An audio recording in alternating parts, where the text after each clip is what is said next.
just stepped out of Scorpio time, but I'm really still feeling like the depths of emotion. And the reverse is a perfect place when we're speaking of Scorpio, because Scorpio is like the deep river. This is the darkness under there, the things that are hidden. They want to come up to be cleansed and resolved. And there are so many people right now that are like having really intense emotions. And we are astrologically in massive times of deep change and intensity. But what came up for me last night, I went to this beautiful yin yoga class in Mount Shasta. And if you're ever here, Helen Quayle is an amazing teacher. It was at the Shasta Yoga Institute, and it was just so beautiful. But there was a pose that we were holding, and she was saying, just, release the resistance. And I started to cry. And I had my head down, but I know I sniffed a few times, and it was because I know she picked up on it. She's like, just allow whatever comes up right now to come up and be released. And when I heard the word resistance, it triggered me, because that's what I've been dealing with for I don't know how long. Resistance at the love that I am, at the love that I have to share. And it's so heartbreaking, because my mother totally came up, and I thought, my God, she's getting older, she's getting more combative, she's in resistance totally to everything that we try to do for her.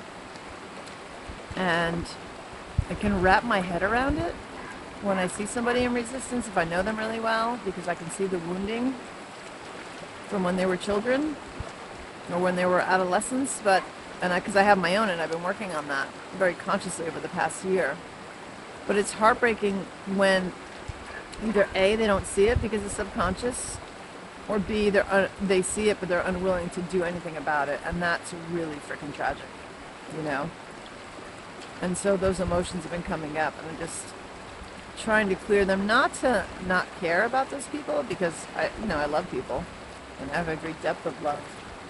But it's more about, there's nothing I can do if people have walls around their heart, or they feel uncomfortable when those emotions come up, and they don't know how to process them, or they don't want to talk about them, or they turn around and just ignore you or the situation, because they really are so uncomfortable.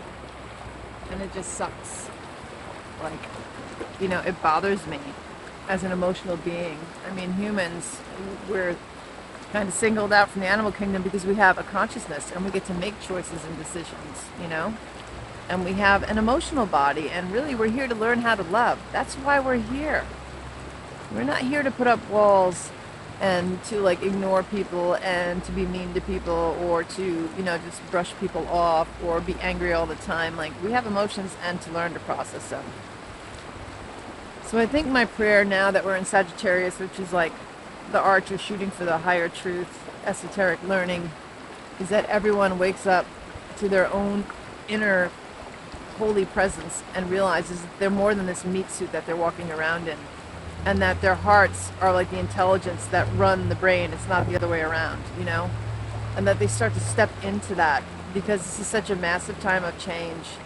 And if we just keep doing the same thing over and over again, relying on the things to distract us because we're in pain or we're uncomfortable or we don't want to look at it, so we're going to run over to the that cup of coffee, or I'm going to game for a couple hours and check out, or I'm going to change partners because that one didn't work, and the one before that didn't work, and the one before that didn't work, instead of looking at our own stuff and how we could have made things work better if we heal ourselves. Or we're going to go and do a bunch of drugs, or drink a whole ton.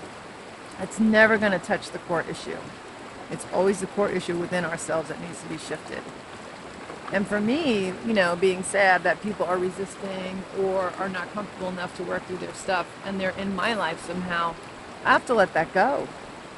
It's really hard for me. Energetically, I can feel it in the pit of my stomach, when there's something going on with certain people, and it's just wow.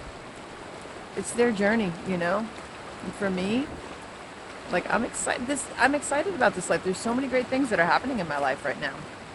And it's just learning how maybe to rebalance my own stuff so I don't care so much. I don't want to sound callous.